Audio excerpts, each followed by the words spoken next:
Hey, what's up guys? Baba lang tayo saglit dahil may gagawin lang tayo guys. Yun guys, may dala akong pagkain papamigay natin. Hanap tayo ng bibigyan dyan na homeless. Yan, kasi sayang naman to. Hindi din maubos Samahan nyo ko guys, let's go.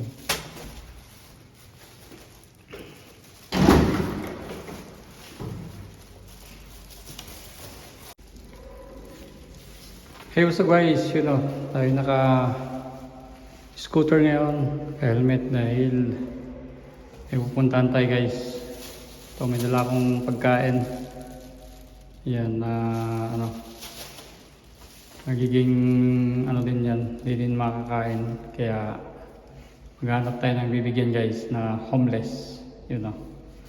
Samahan niyo ako, let's go.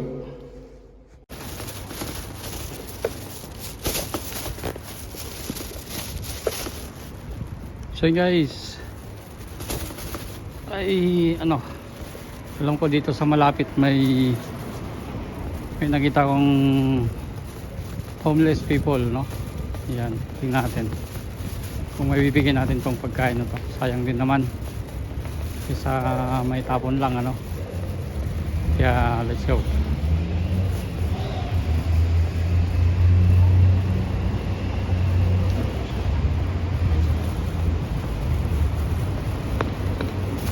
So, yun guys, dito lang yun sa malapit.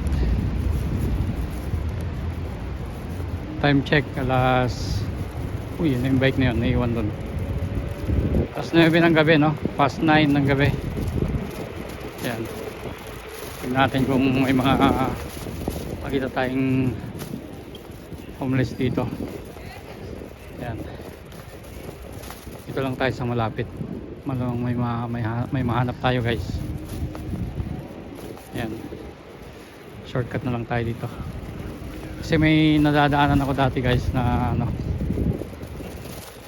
pagka sumasakay ako ng bus, may nadadaanan ako homeless sa tapat ng isang store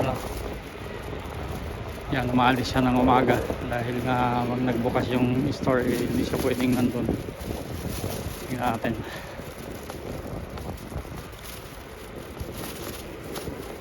Tingnan natin kung may andun nga yun guys. Ito lang.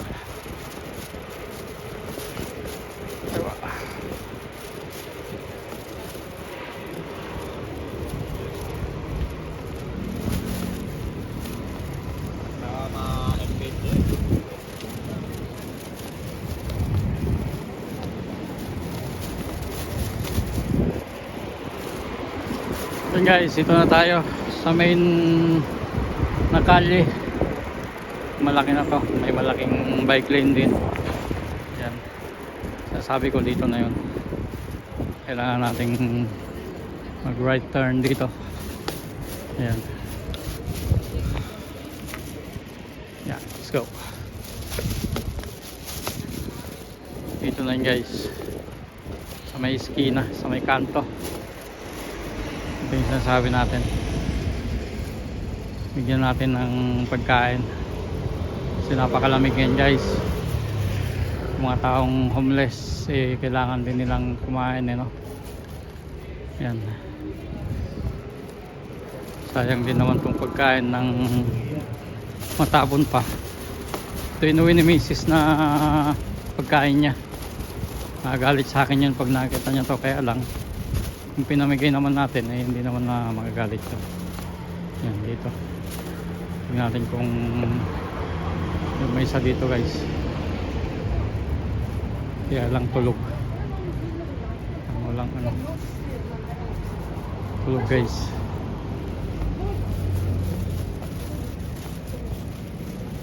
Baka iwan na lang natin sa tabi niya. Yan guys, tulog yan tingnan natin.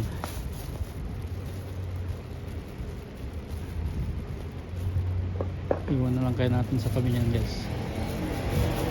Yan, pag gising niya may pagkain na siya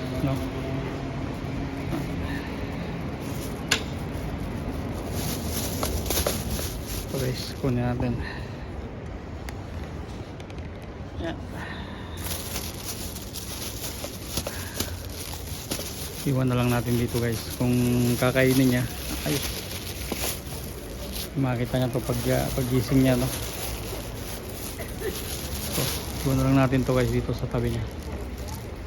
Yan. Lang natin iwan.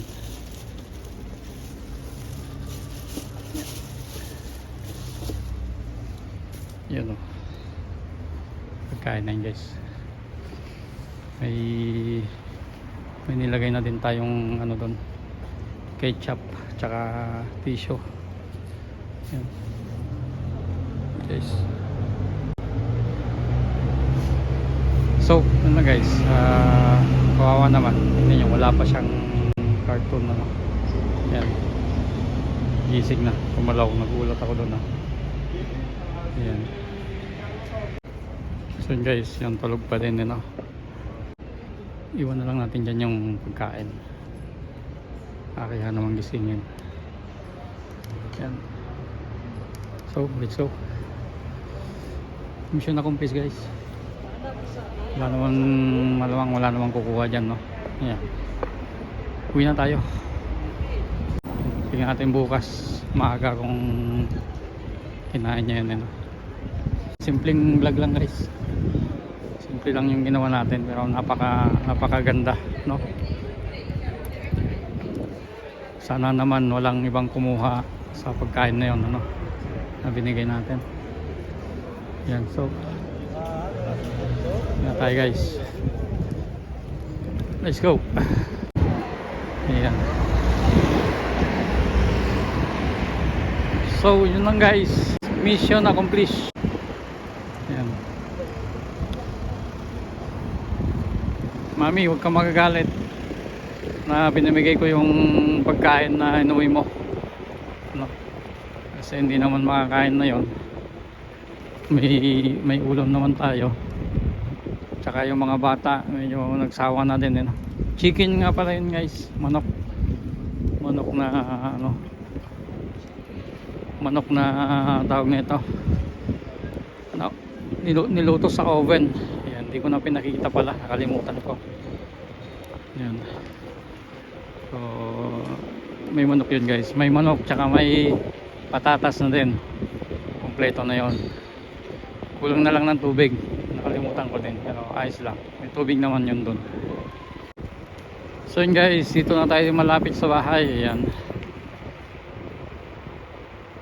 tapos na nating naibigay yung pagkain. Tulog naman yung tao,